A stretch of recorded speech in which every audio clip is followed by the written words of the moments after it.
Alhamdulillahilladzi adhaba anal hazan inna rabbana laghafurun syakur alladzi aujaba alaina bi fi'lil ma'mur wa tarkil mahdur. Asyhadu an la ilaha illallah wa asyhadu anna Muhammadar Rasulullah sallallahu alaihi wasallam wa ala alihi wa ashabihi amma ba'd. Alhamdulillahirabbil alamin. Alhamdulillah jazahumullahu khairan.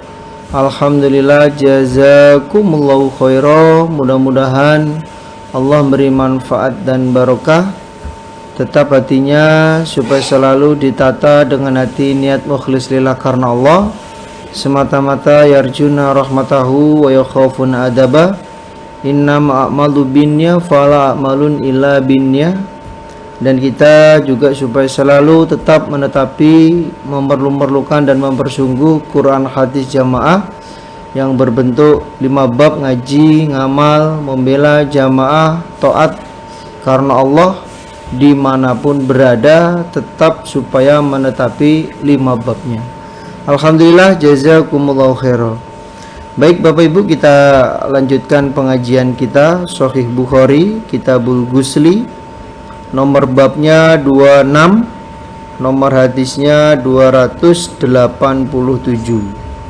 Nomor bab 26, nomor hadis 287. A'udzubillahi minasyaitonirrajim. Bismillahirrahmanirrahim. Babu naumil junubi, bab tidurnya orang yang menanggung junub. Bagaimana orang yang menanggung junub itu tidur? Kita lihat hadisnya. Hadatsana Qutaibah qala hadatsana Lais an Nafi an Ibni Umar. Ana Umar ibni Khattab, sesungguhnya Umar bin Khattab. Sa'ala, bertanya siapa Umar? Rasulullah, pada Rasulullah sallallahu alaihi wasallam. Ayar kudu, adakah tidur?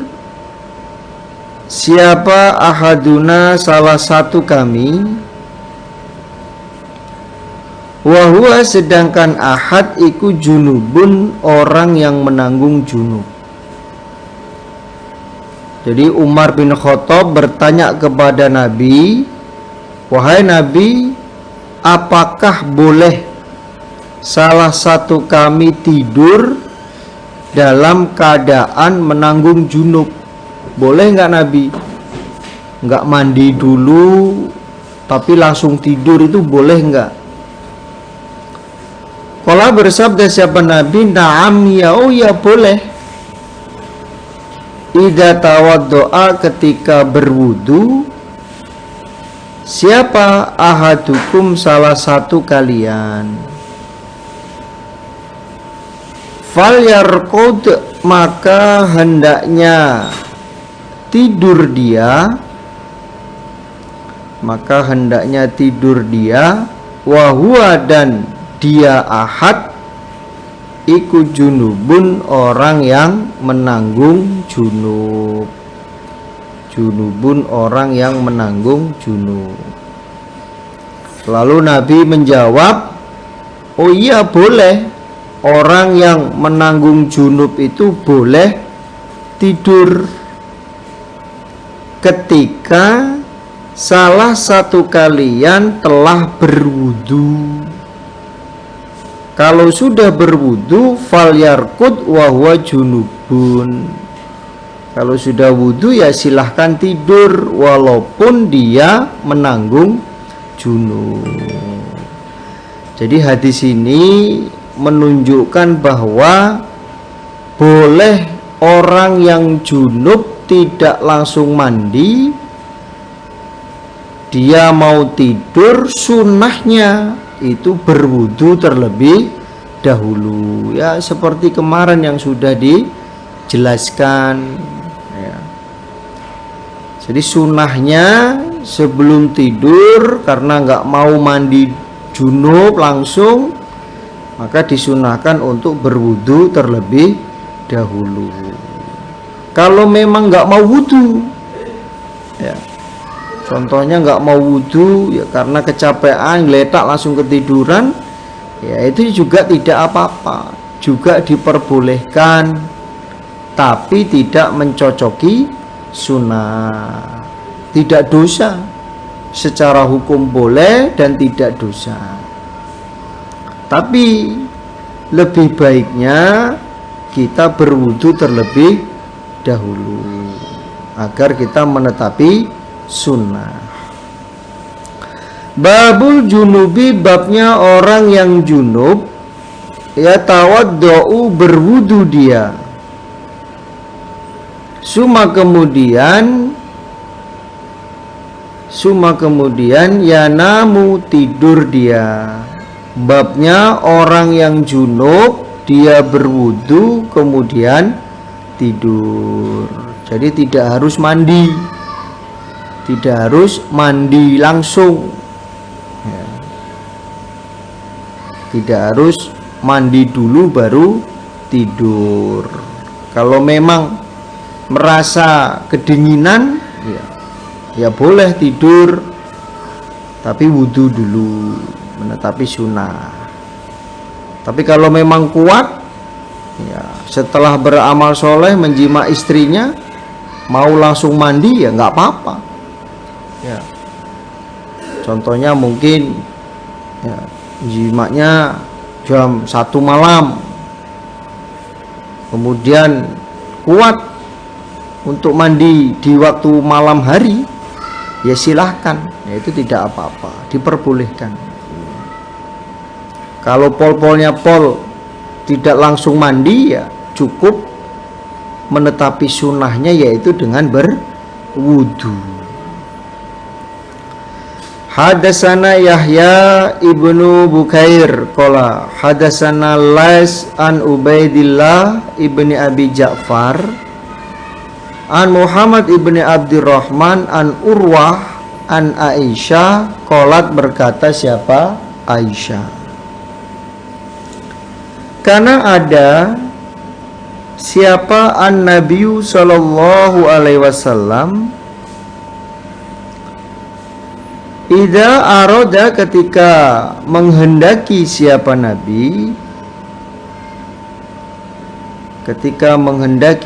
Nabi, ayyanama, bahwa tidur siapa Nabi, wahua, sedangkan Nabi iku junubun, orang yang junub, gosala, maka membasuh siapa Nabi, farjahu, pada kemaluannya Nabi, watawaddoa, dan berwudu siapa Nabi, lissolati, untuk sholat. Jadi Aisyah menyampaikan bahwa ketika Nabi menghendaki untuk tidur,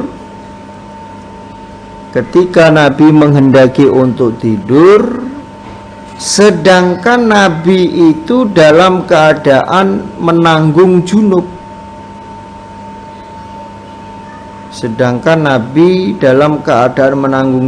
Maka Nabi membasuh kemaluannya, mensucikan kemaluannya, lalu Nabi berwudu seperti wudunya untuk sholat. Setelah disucikan, setelah dibersihkan kemaluannya, Nabi wudu seperti wudunya orang yang mau sholat. Jadi kenapa Nabi gosala farjahu, Nabi mensucikan kemaluannya? Karena kemaluannya najis setelah masuk ke dalam kemaluan istrinya, itu hukumnya najis. Jadi kemaluan perempuan itu hukumnya najis. Maka ketika sesuatu yang mengenai pada baju itu, atau mungkin lendir keputihannya perempuan, maka itu hukumnya najis ya. Hukumnya najis, maka supaya dibersihkan dulu ya, seperti yang sudah kita kaji di hadis-hadis sesudahnya ya. Yang kemarin-kemarin kita sudah mengkaji bahwa kemaluan perempuan itu hukumnya najis. Maka ketika selesai amal soleh, ketika selesai berhubungan badan dengan istrinya, maka supaya gosala farjahu, supaya dibasuh kemaluannya, disucikan kemaluannya ya. Bukan dilap. Kalau dilap, contohnya ngelapnya pakai sarung ya, maka sarungnya itu hukumnya najis. Dilap pakai selimut ya, maka selimutnya itu hukumnya najis. Tidak boleh digunakan untuk sholat sarungnya itu, karena sesuatu hal yang menempel dari kemaluan perempuan itu hukumnya najis. Hadasana Musa ibnu Ismail qala hadasana Juwairiyah an Nafi an Abdillah qala, berkata siapa? Abdillah. Istafta, minta fitwah, minta nasihat, minta fatwa. Siapa? Umar an Nabiya, pada Nabi Shallallahu Alaihi Wasallam. Jadi Umar bin Khattab dia minta nasihat pada Nabi, minta arahan kepada Nabi. Ayanamu, adakah tidur? Siapa? Ahaduna, salah satu kami. Wahua, sedangkan ahad iku junubun, orang yang junub. Nabi, bolehkah salah satu kami itu tidur dalam keadaan menanggung junub? Dia belum mandi junub, dalam keadaan junub, boleh enggak dia tidur? Qala, bersabda siapa Nabi? Naam, ya, oh ya boleh. Idza tawaddoa, ketika berwudu siapa? Ahad. Boleh. Dia tidak langsung mandi junub ya, dia mau tidur, itu diperbolehkan. Tapi sunahnya supaya berwudu terlebih dahulu ya. Wudu dulu baru tidur. Kalau pol-polnya tidak wudu, yaitu tidak dosa, tidak apa-apa, diperbolehkan. Tapi ya seperti yang sudah saya sampaikan bahwa itu rijsun di mata Allah, kotor di mata Allah. Hadasana Abdullah bin Yusuf qala akhbarana Malik an Abdillah bin Dinar an Abdillah bin Umar annahu, sesungguhnya Abdillah qala, berkata siapa Abdillah, dzakara, menceritakan atau menyebutkan siapa Umar bin Khattab, atau melaporkan siapa Umar bin Khattab li Rasulillah, pada Rasulullah Shallallahu Alaihi Wasallam. Annahu, sesungguhnya Abdullah bin Umar, tusibuhu, menimpa pada Abdullah bin Umar apa? Janabatun, junub, minal laili, dari waktu malam. Jadi Abdullah bin Umar itu junub malam hari langsung tidur.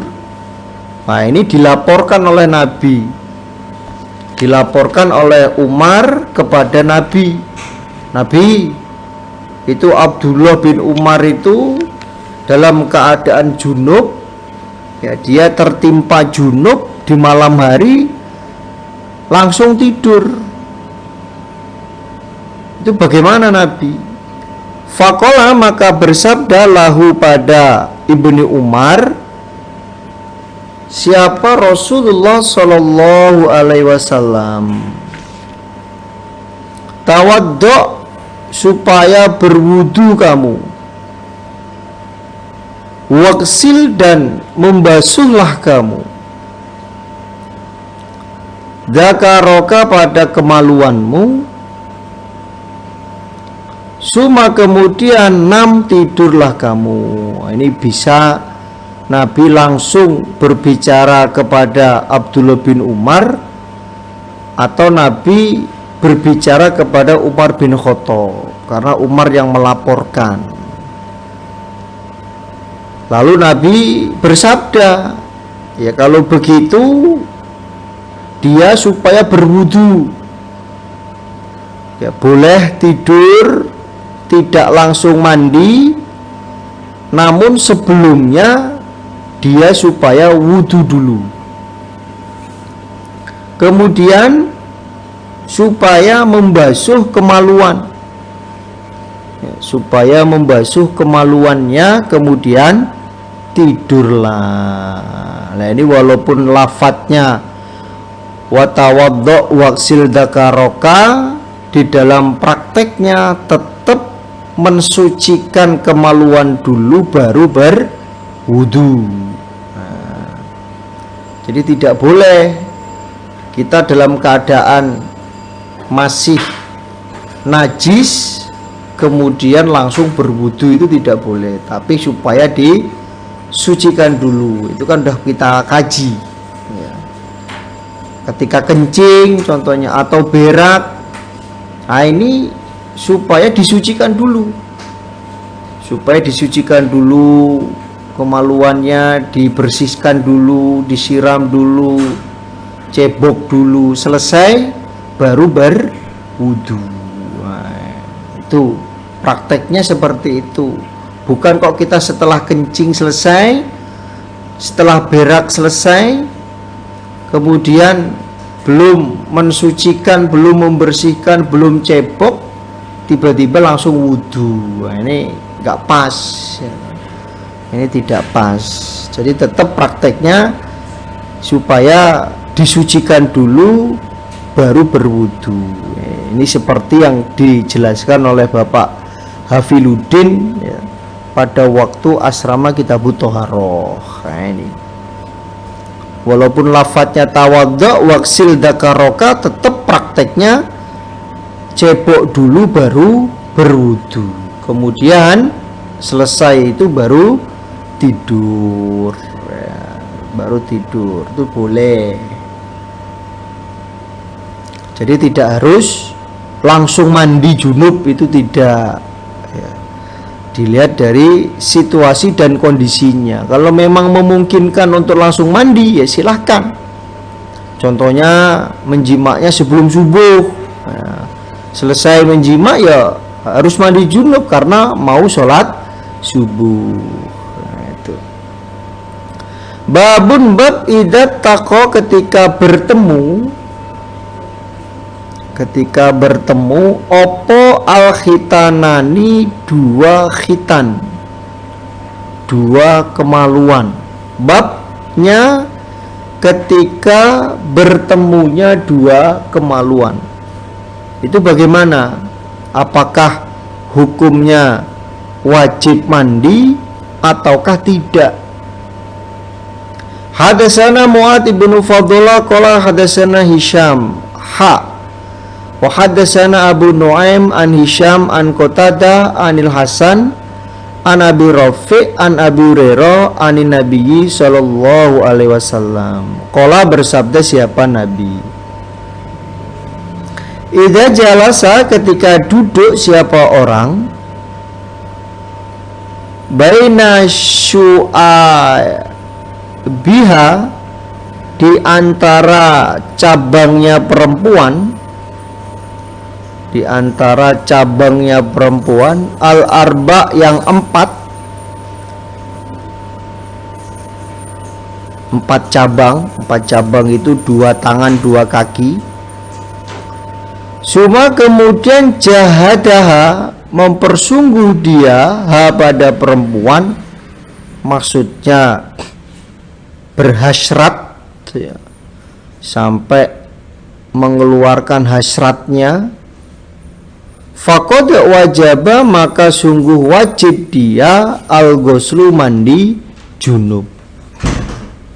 Al-ghuslu, mandi junub.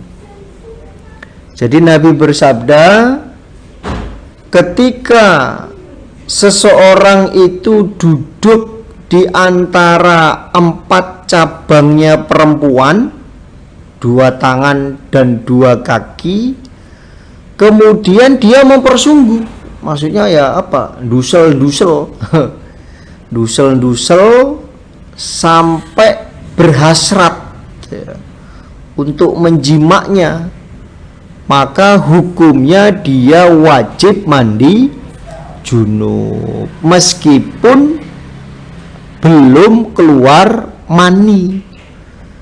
Meskipun belum keluar mani, maka hukumnya tetap wajib mandi junub. Nah, ini. Jadi ketika 2 alat kelamin itu bertemu, maka hukumnya tetap mandi junub. Kemarin juga disampaikan di dalam pengajian Kitab Thaharah itu, ketemunya itu apabila kepalanya sudah masuk ya, kepalanya ini sudah masuk ke dalam kemaluan istrinya ya, sudah masuk ya, kepalanya sudah masuk, maka itu dihukumi wajib mandi junub ya, maka itu dihukumi wajib mandi junub. Tapi kalau kepalanya itu tidak sampai masuk, hanya nempel saja, nempel di pintu, belum sampai masuk ke dalam, maka itu hukumnya tidak mandi junub, tidak wajib junub. Jadi yang menentukan mandi dan tidaknya mandi junub itu walaupun belum keluar mani ya, walaupun belum keluar mani itu ketika kepala kemaluannya suami itu sudah masuk ke dalam kemaluan istrinya, walaupun baru kepalanya saja yang masuk, itu hukumnya wajib mandi junub. Tapi kalau tidak, hanya nempel saja ya, ketika dia nempel saja, maka itu hukumnya tidak mandi junub. Seperti halnya ketika mimpi, laki-laki atau perempuan mimpi sampai mengeluarkan mani. Ketika dia bangun melihat celananya basah, maka wajib mandi junub ya, maka wajib mandi junub. Namun ketika bermimpi dia merasa sampai keluar mani, ketika bangun ternyata kering, walaupun di dalam mimpinya itu merasakan bahwa maninya itu keluar, tapi setelah bangun ternyata celananya, sarungnya itu kering, maka tidak wajib mandi junub. Maka tidak wajib mandi junub. Itu sama ya, halnya seperti ketika 2 kemaluan bertemu, hanya nempel saja tidak sampai masuk, maka tidak wajib mandi junub. Tapi kalau sampai masuk, walaupun hanya kepalanya saja atau separuh dari kepalanya saja itu sudah masuk, maka hukumnya mandi junub walaupun belum sampai keluar mani. Taba'ahu, mengikutihu pada hadisnya Hisham. Siapa? Amr ibnu Marzuk an Syu'bah, mislahu, semisalnya Abu Nu'aim, mislahu semisalnya Hisham, mislahu semisalnya Hisham. Wa qala, dan berkata siapa Musa, lafadznya hadatsana Abban. Qala berkata siapa Aban, lafadznya hadatsana Qatadah, akhbarona Hasan, mislahu semisal hadisnya Abu Nuaim. Mislahu semisal hadisnya Abu Nuaim. Nah, itu. Jadi ini merupakan hukum, ya. Merupakan hukum, maka bapak-bapak, ibu-ibu supaya betul-betul diperhatikan. Ya. Supaya diperhatikan, jangan sampai salah di dalam memahami.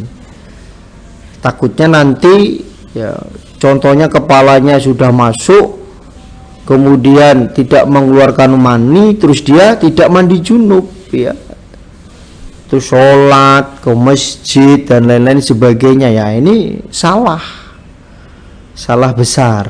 Ya, maka supaya betul-betul paham bahwa ketika ketemunya dua kelamin, walaupun tidak sampai mengeluarkan mani, kalau sudah masuk kepalanya maka hukumnya mandi junub.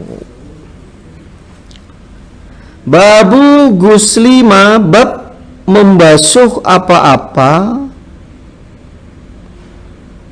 yusibu yang menimpa apa-ma min farjil mar'ati, dari kemaluannya perempuan.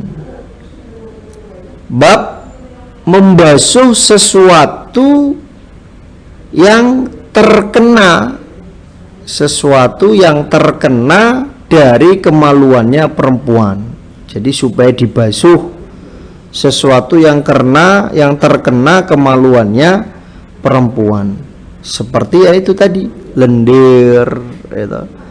Seperti lendir, seperti keputihan. Nah, ini hukumnya najis. Maka ketika sesuatu itu terkena pada sesuatu dari kemaluannya perempuan, maka itu hukumnya najis, supaya dibasuh, ya, supaya dibasuh.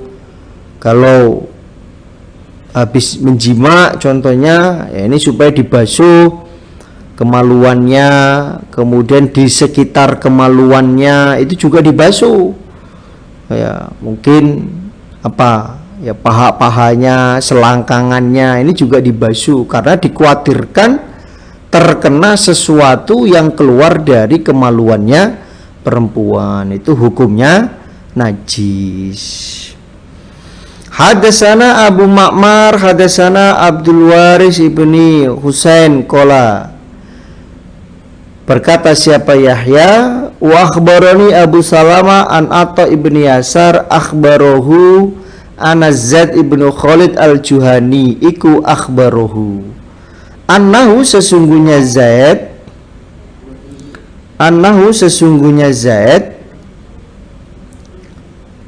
Sa'ala bertanya dia Utsmana pada Utsman bin Affan. Faqala maka berkata siapa Zaid, Aro'aita bagaimana pendapat engkau, idza jama'a ketika menjima, siapa rojulu orang laki-laki, imra'atahu pada istrinya, falam yumni maka tidak keluar mani. Jadi Zaid bin Khalid dia bertanya kepada Utsman bin Affan, bagaimana pendapat engkau Pak Utsman ketika seorang laki-laki itu menjima istrinya tapi tidak sampai keluar mani, itu bagaimana secara hukum? Qala berkata siapa Utsman yatawaddo, wudu siapa rojul, kama yatawaddo sebagaimana berwudu siapa rojul, li sholati untuk sholat. Wa yaghsilu dan membasuh siapa rojul dzakarahu pada kemaluannya rojul. Lalu Utsman menjawab, kalau ada rojul dalam keadaan seperti itu berarti dia cukup hanya berwudu saja, seperti wudunya untuk sholat dan membasuh pada kemaluannya. Nah, ini menurut Utsman, menurut pendapatnya Utsman. Waqala dan berkata siapa Utsman, dia berpendapat seperti itu karena sami'tuhu, mendengar aku pada hadis min Rasulillah, dari Rasulullah sallallahu alaihi wasallam. Fasa'altu, maka bertanya aku Zaid,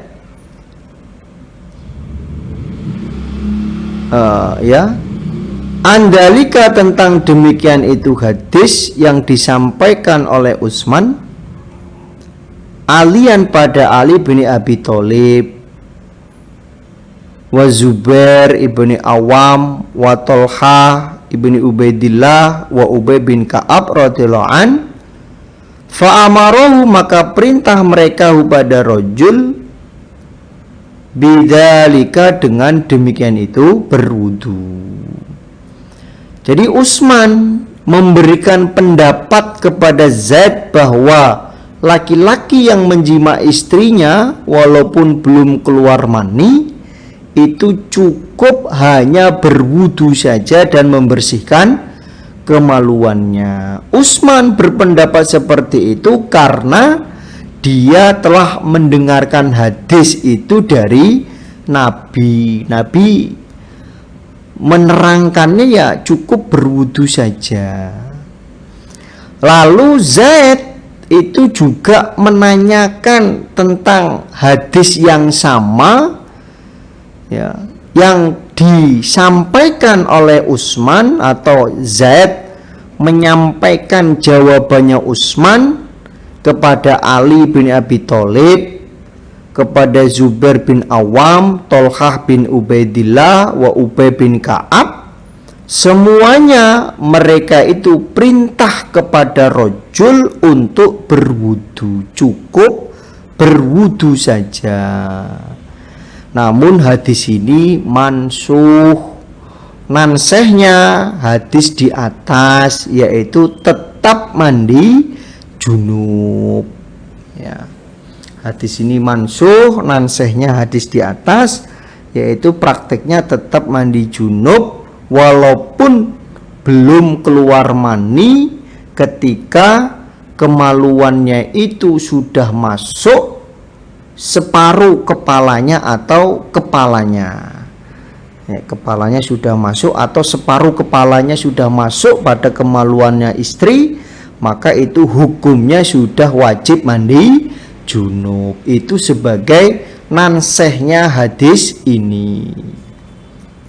Waqala dan berkata siapa Yahya, wa akhbaroni Abu Salama an Urwa ibni Zubair akhbarohu ana Aba Ayyub iku akhbarohu, mengkhabari siapa Aba Ayyub hu pada hadis, anahu sesungguhnya Aba Ayyub, sami'a mendengar dia Aba Ayyub, dalika pada demikian itu hadis, min Rasulillah dari Rasulillah sallallahu alaihi wasallam. Jadi Abu Ayyub mendengarkan hadis ini langsung dari Nabi. Alhamdulillah, jazakumullahu khaira. Mudah-mudahan Allah beri manfaat dan barokah. Insya Allah itu yang bisa saya sampaikan dari awal sampai akhir. Ada kata-kata yang kurang pas, ada kata-kata yang menyinggung perasaan Bapak Ibu sekalian, saya mohon maaf sebesar-besarnya. Akhirul kalam, wassalamualaikum warahmatullahi wabarakatuh.